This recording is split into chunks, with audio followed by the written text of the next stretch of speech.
Hello student. Last class में हम लोगों ने बहुत सारी चीज़ें डिस्कस की थी जो थर्मोडायनामिक्स के पॉइंट ऑफ व्यू से ज़रूरी है। जैसे हमने उसमें थर्मोडायनामिकल प्रॉपर्टीज़ के बारे में बात किया था और हमने एक्सटेंसिव और इंटेंसिव प्रॉपर्टीज़ के बारे में बात किया था और कैसे किसी थर्मोडायनामिकल सिस्टम की स्टेट को डिफाइन किया जाता है वो हमने डिस्कस किया था। और फिर जो किसी थर्मोडायनामिक स्टेट को एक्सप्लेन करने के लिए जो वेरिएबल चाहिए उनको डिस्कस किया था। और उन वेरिएबल में जो रिलेशन होता है जिसको हम लोग इक्वेशन ऑफ स्टेट कहते हैं वो हमने डिस्कस किया था। तो आज हम लोग थर्मोडायनेमिकल वर्क के बारे में बात करेंगे। लेकिन लेक्चर स्टार्ट करने से पहले मैं आपसे ये कहना चाहता हूँ कि जब आप लेक्चर कोई भी देखें तो उसको देखने से पहले आप एक कॉपी लेके बैठें और उस कॉपी में आप अपना जो पॉइंट है उन पॉइंट को लिखते रहें, जिससे आपको बार बार वीडियो देखने की ज़रूरत नहीं पड़ेगी, क्योंकि वीडियो देखने में काफ़ी टाइम जाता है। लेकिन अगर आप साथ साथ नोट्स बनाते रहेंगे तो आपको ये समस्या का सामना नहीं करना पड़ेगा। दूसरी बात यह है कि आप उसमें जैसे कोई टाइम चल रहा है, 10 मिनट का टाइम चल रहा है, तो जो टॉपिक आप लिख रहे हैं आप उसमें लिख सकते हैं कि ये किस टाइम पे चल रहा था, जिससे कि कभी आपको अगर उसे वापस जाकर देखने की ज़रूरत पड़ेगी तो आप देख सकते हो। जहाँ से कॉन्सेप्ट आपको समझ में नहीं आ रहा है लिखे हुए से, वीडियो फिर से देखना चाहते हो तो ठीक, तो आप ये ज़रूर करें, उसके बाद ही लेक्चर को आगे बढ़ाएं। तो आज हम लोग बात कर रहे हैं थर्मोडायनामिकल वर्क की।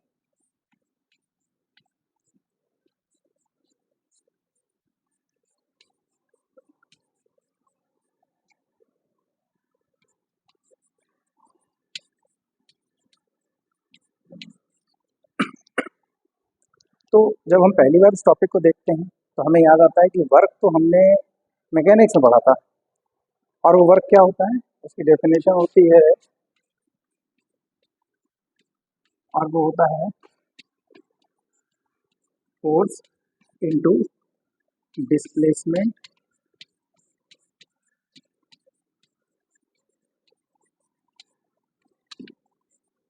इन द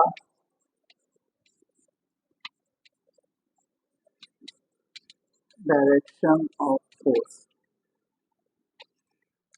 तो जैसे ये ब्लॉक था हमारे पास, इस ब्लॉक पे कोई फोर्स लग रहा था एफ, और उसकी वजह से ये ब्लॉक यहाँ शिफ्ट हो गया, और यहाँ से लेके यहाँ तक का जो डिस्प्लेसमेंट है वो मान लो डी है। और अगर इनके बीच का एंगल थीटा होता है तो जो हमारा ये जो अच्छा, एक और बात है कि ये जो मल्टीप्लिकेशन यहाँ लिखा हुआ है ये नॉर्मल मल्टीप्लिकेशन है। नॉर्मल मल्टीप्लिकेशन का मतलब होता है कि जैसे 2 × 3 = 6। ठीक, तो जब वर्क की जो डेफिनेशन लिखोगे वो कितनी आएगी, वो आएगी एफ डी कॉस थीटा। ठीक, अब इसको हम वेक्टर फॉर्म में भी लिख सकते हैं। तो ये हम पहले से अपना 11th-12th में पढ़ चुके हैं कि ये डॉट प्रोडक्ट होता है, ये एक स्केलर क्वांटिटी होता है, इसलिए वर्क भी एक स्केलर क्वांटिटी होता है। तो ये इसकी बेसिक डेफिनेशन है। ठीक, तो आपने इसी तरीके से टॉर्क की एक डेफिनेशन देखी होगी कि टॉर्क क्या होता है, परपेंडिकुलर डिस्टेंस इनटू फोर्स। लेकिन जब आप इलेक्ट्रोस्टैटिक में आते हो तो वहाँ पे अगर एक डायपोल किसी इलेक्ट्रिक फील्ड में रखा होता है तो उस पर जो टॉर्क लगता है वो होता है पी ई साइन थीटा। तो क्वेश्चन ये बन जाता है कभी कभी कि भाई उधर भी एक हम लोग टॉर्क पढ़ रहे थे और यहाँ भी एक टॉर्क पढ़ रहे हैं, मैग्नेटिज्म में जाओगे तो एक दूसरा टॉर्क मिलेगा, वो होगा एम बी साइन थीटा। तो ये अलग अलग टॉर्क क्या है, तो पॉइंट ये है कि ये सारे बेसिक डेफिनेशन से निकले हैं। उसी तरीके से ये हमारी बेसिक डेफिनेशन है वर्क की। अब हम अपने थर्मोडायनामिकल सिस्टम में ये देखेंगे जाके कि इस फॉर्मूले की हेल्प से हमें किस तरीके का वर्क मिल रहा है। ठीक, तो आप लोग कंफ्यूज मत होना, ये जो वर्क है ये इसकी ये जो वर्क की डेफिनेशन यहाँ लिखी हुई है इसकी एक्चुअल बेसिक डेफिनेशन है। इसके बेसिस से अलग अलग फील्ड में फिजिक्स की हम अलग अलग वर्क का फॉर्मूला कैलकुलेट करते हैं। ठीक, कहते हैं उसे वर्क है लेकिन उसमें बेसिक फार्मूला यही इस्तेमाल होता है, और उस पर्टिकुलर फील्ड के हिसाब से वो एक अलग अलग टर्म में फार्मूला आता है।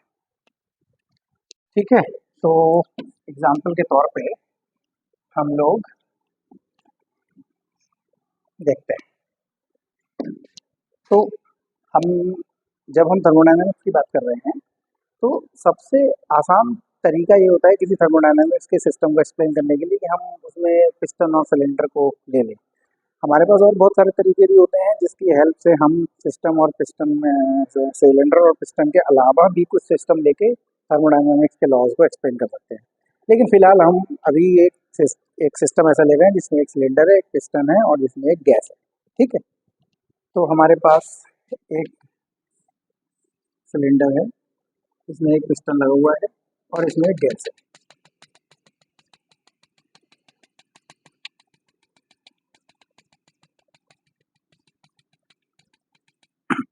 अच्छा, इसमें कुछ पॉइंट हैं।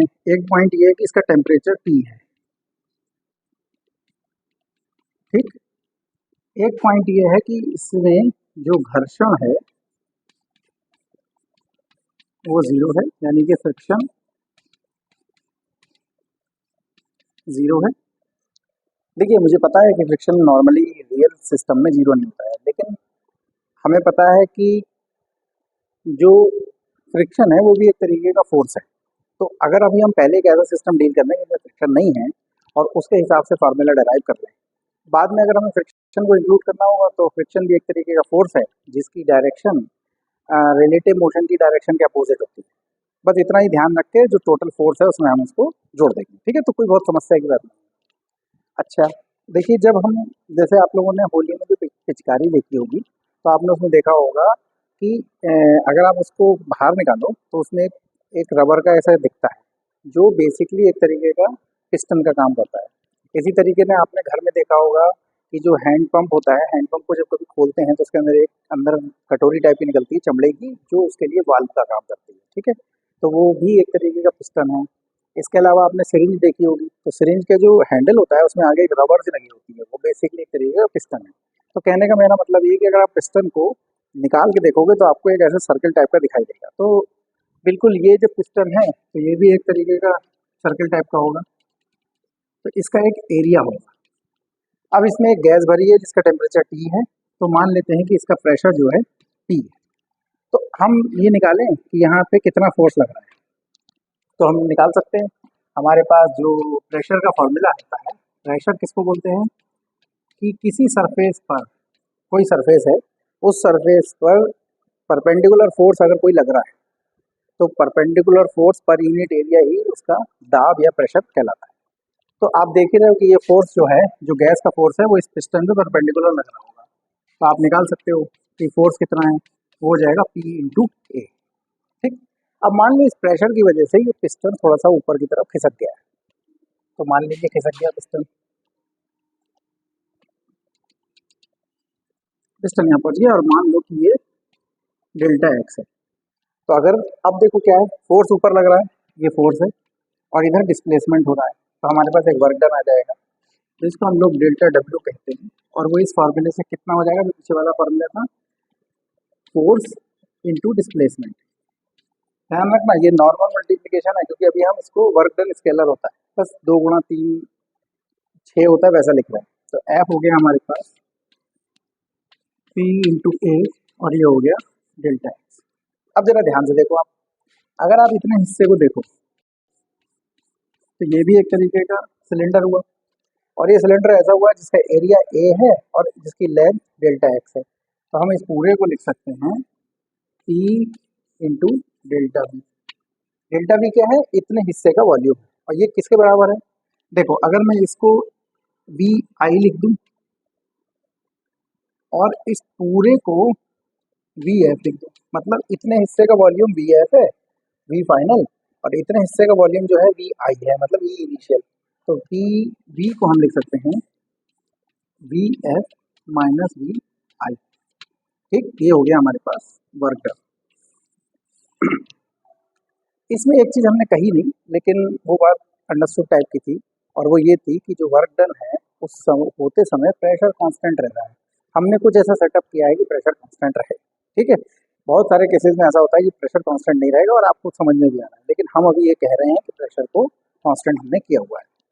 इसको हम और सिंपल तरीके से ऐसे लिख सकते हैं कि अगर फाइनल को हम V2 लिख दे रहे हैं और इनिशियल को V1 लिख दे रहे हैं तो हमारे पास वर्क डन हो गया P V2 - V1। इसका जो यूनिट होगा वो जूल ही होगा, अच्छा। अब मान लो कि कोई केस ऐसा हो रहा है कि जिसमें जो वर्क डन हो रहा है और उसमें प्रेशर कांस्टेंट ना हो, उसको कैसे डील करेंगे? उसको अभी थोड़ा सा रुक के डील करेंगे हम लोग। ठीक, तो ये हमने हमने वर्क डन निकाल लिया। अब जरा देखो ध्यान से इसको। मान लो कि मैं एक प्लॉट खींचता हूँ, और वो प्लॉट किस किस में खींचता हूँ? वो प्लॉट खींचता हूँ मैं वी में और पी में, और मैं मानता हूँ कि मेरा प्रेशर जो है वो कांस्टेंट है। तो मान लो कि यहाँ से शुरू किया, यहाँ पे V1 था, और यहाँ से जाते जाते यहाँ तक गए, तो ये हो गया V2। तो अगर तो वर्क डन देखोगे तो आप देख रहे हो P डेल्टा V है, तो P तो ये हो गया और डेल्टा V हो गया। ठीक, तो एक्चुअली जो वर्क डन हुआ वो पी वी कर्व का एरिया हुआ। तो ये क्या हो गया? Area under P V curve. ठीक है, लेकिन ये वो केस डिस्कस किया हमने जिसमें हमारे पास प्रेशर कांस्टेंट है। मान लो प्रेशर कांस्टेंट नहीं है, तब क्या करेंगे हम? देखते हैं जरा क्या करेंगे। इसी कर्व को थोड़ा सा और हम इसके साथ ही बना के दिखा देते हैं।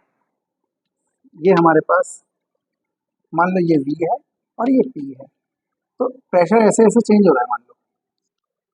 और प्रेशर कहाँ से चेंज हुआ? यहाँ से चेंज हुआ V1 से V2 तक। ठीक, तो हम क्या करेंगे? इसी कॉन्सेप्ट का इस्तेमाल करेंगे। क्या इस्तेमाल करेंगे? हम क्या करेंगे, इस पूरे क्षेत्रफल को छोटे छोटे छोटे छोटे एरिया में कन्वर्ट कर लेंगे। कैसे कर लेंगे? ऐसे छोटे छोटे में छोटी छोटी छोटी पट्टियों में तोड़ लेंगे इसको। ठीक, और इस प्रकार तोड़ लेंगे कि ये मानते हुए कि यहाँ पे प्रेशर कांस्टेंट है। तो अगर यहाँ प्रेशर कांस्टेंट है तो इस पट्टी का जो क्षेत्रफल हो जाएगा वो कितना हो जाएगा? यहाँ का प्रेशर और इसकी जो ये थिकनेस है। फिर यहाँ पे आएंगे तो ये वाला प्रेशर और इसकी जो थिकनेस है। ठीक, तो इस तरीके से हर पट्टी का क्षेत्रफल आ जाएगा। और हम जानते हैं कि जो कार्य होता है वो एक अदिश राशि होती है, स्केलर क्वांटिटी होती है। तो अदिश राशियों को सीधे जोड़ा जा सकता है।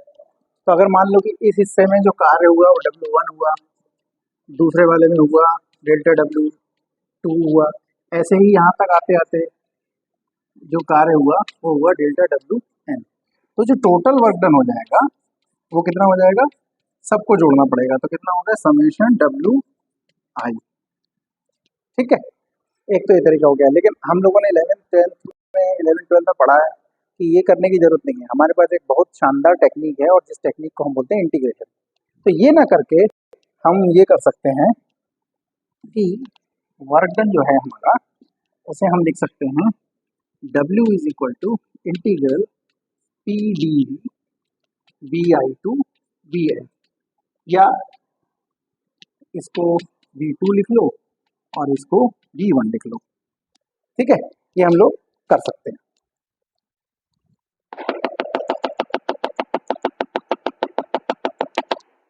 ठीक, अब देखो, अब इसमें दोनों केस डील हो जाएंगे।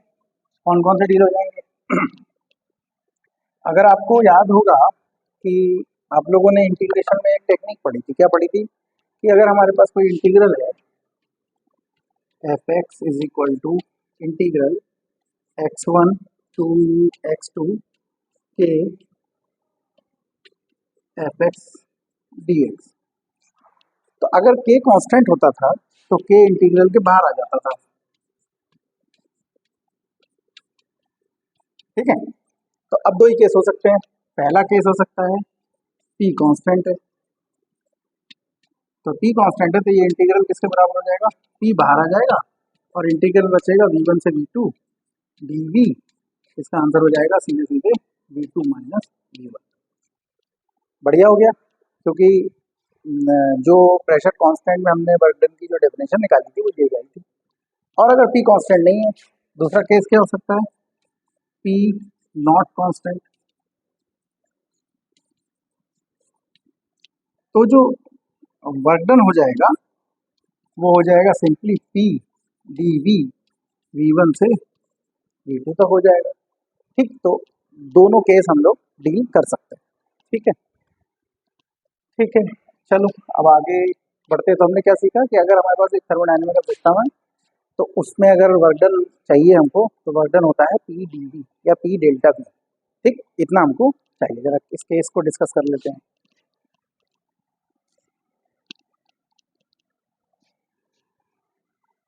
अब उसमें कुछ कुछ पॉइंट हैं जिनको हम लोग लिख लेते हैं। पहला पॉइंट क्या है,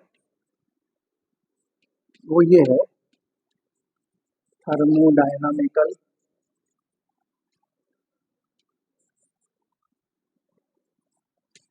जो वर्क है इज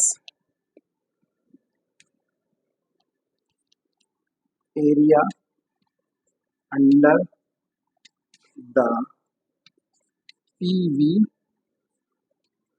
कर्व। ठीक है, एक तो ये हो गया, ये मैंने आपको अभी बताया। दूसरे नंबर पर क्या हो जाएगा, जो वर्क डन निकाला हमने वो किसके बराबर था, वो था P V two minus V one के। याद कीजिए वी टू क्या था, वी वन क्या था। वी वन उसका इनिशियल वॉल्यूम था और वी टू क्या था, उसका फाइनल वॉल्यूम था। तो अब अगर वी वन बराबर वी टू हो जाए, यानी कि वॉल्यूम चेंज ही नहीं हुआ, तो वर्क डन कितना हो जाएगा, जीरो हो जाएगा। यानी अगर किसी थर्मोडायनेमिकल सिस्टम में वॉल्यूम में चेंज नहीं हो रहा है तो उसका जो वर्क डन होगा वो जीरो होगा। ठीक है, ये याद रखिएगा। तीसरा पॉइंट क्या है, हो सकता है कि वी टू बड़ा हो वी वन से। फिर से याद कीजिए वी टू क्या था, वी टू फाइनल वॉल्यूम था और वी वन इनिशियल वॉल्यूम था। फाइनल वॉल्यूम इनिशियल वॉल्यूम से ज़्यादा है, इसका मतलब कोई चीज़ एक्सपेंड हो रही है। ठीक, तो हमने देखा कि डेल्टा डब्ल्यू जो है वो ग्रेटर देन जीरो है, मीन्स पॉजिटिव है। ठीक, तो इसमें क्या हो रहा है, एक तो एक्सपेंशन हो रहा है। ठीक, तो इसका ए पॉइंट ए हो गया, बी पॉइंट ए हो गया और सी पॉइंट क्या हो गया। जब भी किसी सिस्टम, मान लीजिए एक पिस्टन सिलेंडर में और गैस है हमारे पास, तो अगर गैस एक्सपेंड हो रही है तभी तो पिस्टन बाहर की तरफ धकल रहा होगा। अगर गैस एक्सपेंड नहीं होगी तो पिस्टन बाहर की तरफ आएगा नहीं। तो हमारा सिस्टम क्या है, हम किसकी स्टडी कर रहे हैं, गैस की। तो गैस हमारा सिस्टम हुआ, तो हम इस केस में बोलते हैं work is done by the, ये हम बोलते हैं। और इन तीनों चीज़ों को हम एक के साथ दूसरे को कह सकते हैं। या अगर हम कह रहे हैं कि एक्सपेंशन हो रहा है तो मतलब बाय डिफॉल्ट हम ये भी कह सकते हैं कि work is done by the system. अगर हम कह रहे हैं work is done by the system, इसका मतलब एक्सपेंशन हो रहा है। तो ऐसा नहीं है कि एक को बोलने के बाद दूसरे को भी बोलना पड़ेगा, वो अंडरस्टूड है और किसी भी एक को बोल सकते हैं। तीसरा केस देखते हैं भाई।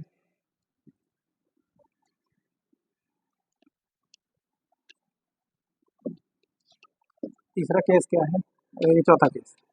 हो सकता है कि वी टू वी वन से छोटा हो। वी टू हमारा फाइनल वॉल्यूम था, वी वन हमारा इनिशियल वॉल्यूम था। तो अगर फाइनल वॉल्यूम इनिशियल वॉल्यूम से कम है, इसका मतलब कॉन्ट्रैक्शन हुआ है, किसी ने उसको दबा दिया है। तो क्या होगा, तो पहला पॉइंट, पहली बात तो ये है कि वर्क डन निगेटिव होगा।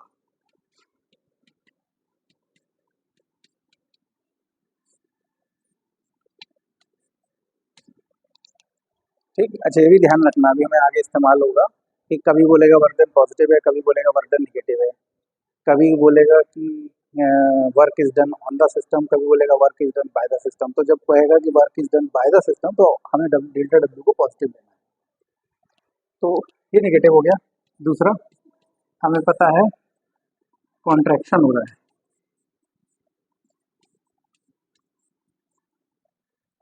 और तीसरा वो हो जाएगा work is done on the system.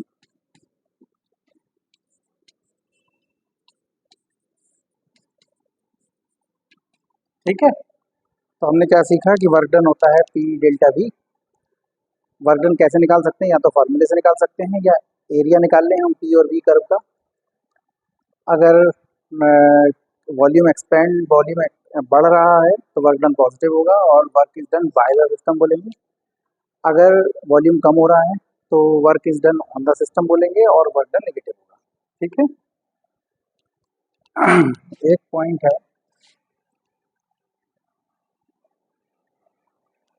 और वो ये है कि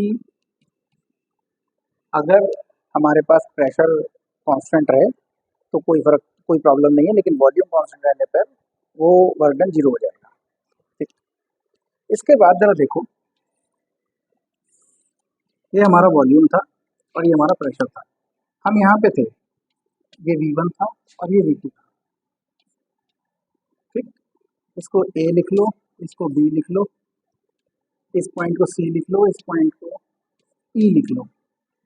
अब C से A तक जाने के मेरे पास दो ऑप्शन है, एक तो मैं सीधे चला जाऊं। ठीक। तो अगर मैं ये पूछूं कि A से C से E तक जाने में कितना वर्क डन हुआ,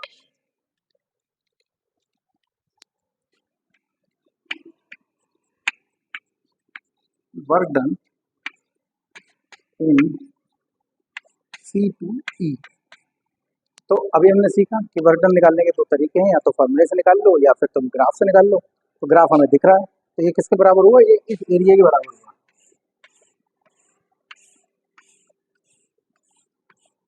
तो ये क्या हो गया, ये हो जाएगा एरिया ऑफ रेक्टेंगल स्क्वायर जो भी बन रहा हो उस समय, वो हुआ CEA DA। इस इस इस फिगर का जो एरिया है वो हमारे पास इतना हो जाएगा। अच्छा, चलो, अब हमारे पास यहाँ से यहाँ तक जाने का एक और तरीका है, और वो है कि हम यहाँ से यहाँ तक गए D और D से यहाँ गए।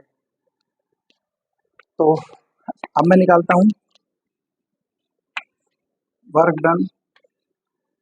देखिए, ध्यान दीजिए, यहाँ पे इनिशियल सिचुएशन क्या थी, V1, और यहाँ पे इनिशियल सिचुएशन क्या थी, V2। तो चाहे हम C से D होके E गए हो तो भी V1 से V2 जा रहे हैं, और C से डायरेक्ट E गए हो तब भी हम V1 से V2 जा रहे हैं। तो वर्क डन इन CDE कितना होगा, तो ये होगा फिर ये एरिया प्लस ये एरिया, ये वाला एरिया इसमें ऐड करना पड़ेगा। तो ये कितना हो जाएगा, ये हो जाएगा area of triangle CDE plus area of, और ये कितना हो जाएगा CEDA। तो हमने यहाँ से दो चीज़ें सीखी। एक तो ये सीखा कि उस उस तरफ से जाने पर एरिया बड़ा हो गया। मुझे कैसे पता चला एरिया बड़ा हो गया, क्योंकि एरिया ऐड हो जाता है डायरेक्ट एज ए स्केलर। तो दिस प्लस दिस तो ऑब्वियसली बड़ा होगा, घटेगा तो नहीं, एरिया कभी भी नेगेटिव नहीं होता है। दूसरी चीज हमने ये देखी कि वर्क डन जो है वो पाथ पे डिपेंड कर रहा है, सी से ई ही जा रहे हैं। इनिशियल वॉल्यूम V1 था और फाइनल वॉल्यूम V2 था। हम सी से ई तक गए तो इनिशियल वॉल्यूम V1 से V2 तक ही गए, लेकिन पाथ अलग लगता है, एक बार सी से डी से ई होते हुए गए और एक बार सी से ई डायरेक्ट गए। ठीक। तो हमने यहाँ से ये निकाला, क्या निकाला, work done is path dependent.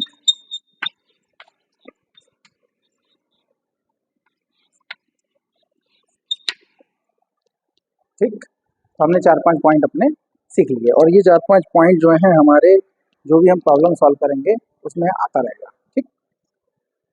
चलिए, अब हम अपने किसी एक थर्मोडायनेमिकल सिस्टम के लिए वर्क कैलकुलेट करके देखते हैं।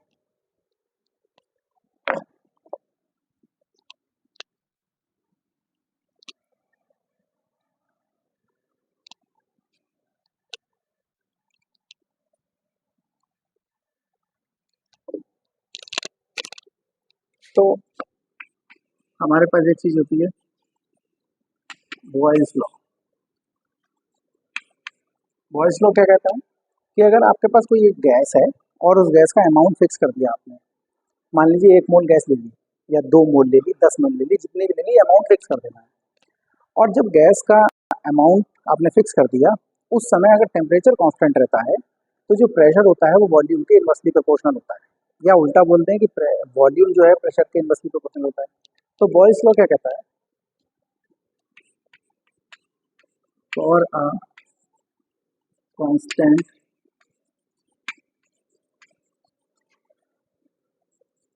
amount of gas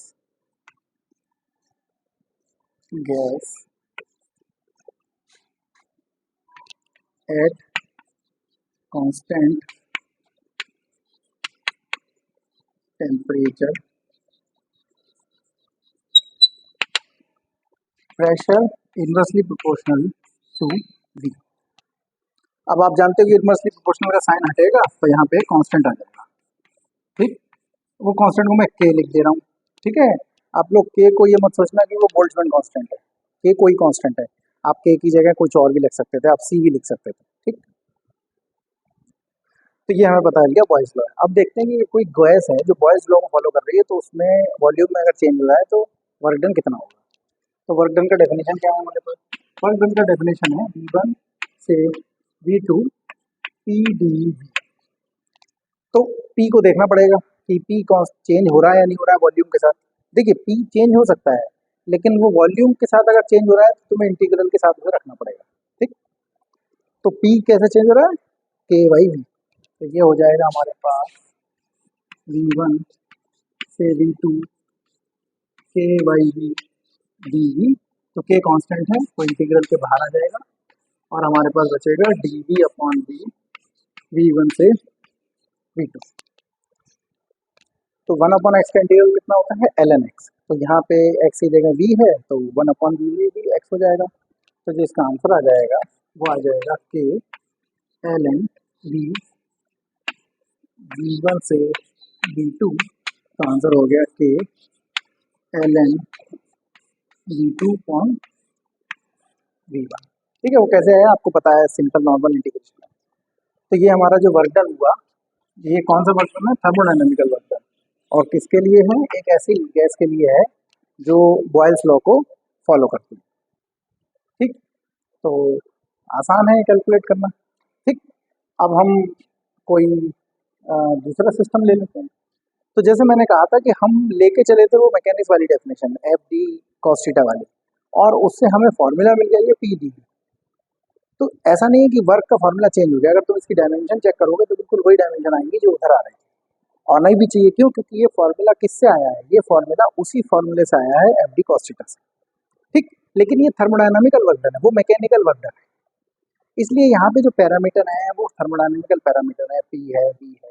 ठीक, दूसरा केस हम लोग लेते हैं और वो है हमारे पास आइडियल गैस का। आइडियल गैस, आइडियल गैस क्या होती है? आइडियल गैस का फॉर्मूला होता है P V is equal to N R T. ये क्या है? मोल्स हैं। ये क्या है? गैस कांस्टेंट है। और ये तो पता ही है आपको क्या है, टेम्परेचर है। तो अब हमको एक एक आइडियल गैस है और उस आइडियल गैस का एक्सपेंशन हो रहा है, कॉन्ट्रैक्शन हो रहा है, जो भी हो रहा है, हम देखना चाहते हैं कि उसका कितना वर्क डन करना पड़ रहा है या कितना वर्क डन हो रहा है। तो बस हो गया, यहाँ से बेसिकली हमें पी निकाल लेना है।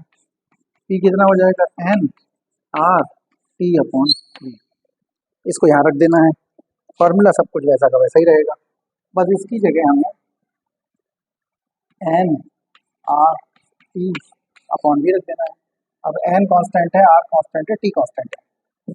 ठीक, हो सकता है आप कहो कि नहीं सर कैसे पता आपको टी कांस्टेंट है? टी भी वेरी कर रहा हूँ, बिल्कुल सही बात है, टी वेरी कर रहा हूँ, लेकिन टी वेरी कर रहा है लेकिन वो वॉल्यूम पे निर्भर नहीं कर रहा है।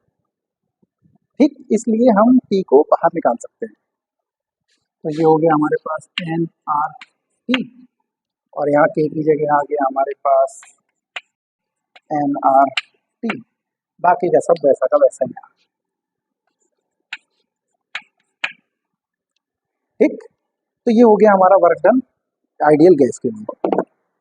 तो आज के लेक्चर में हमने क्या सीखा कि अगर कोई थर्मोडायनेमिकल सिस्टम है, उसके वॉल्यूम में चेंज हो रहा है, प्रेशर कांस्टेंट हो भी सकता है, नहीं भी हो सकता है, तो हम उसका वर्क डन निकाल सकते हैं। और वर्क डन का फॉर्मूला है P delta P D V integral V one to V two. अगर हमारे पास प्रेशर चेंज नहीं हो रहा है तो हम सिंपली पी डेल्टा वी लगा सकते हैं।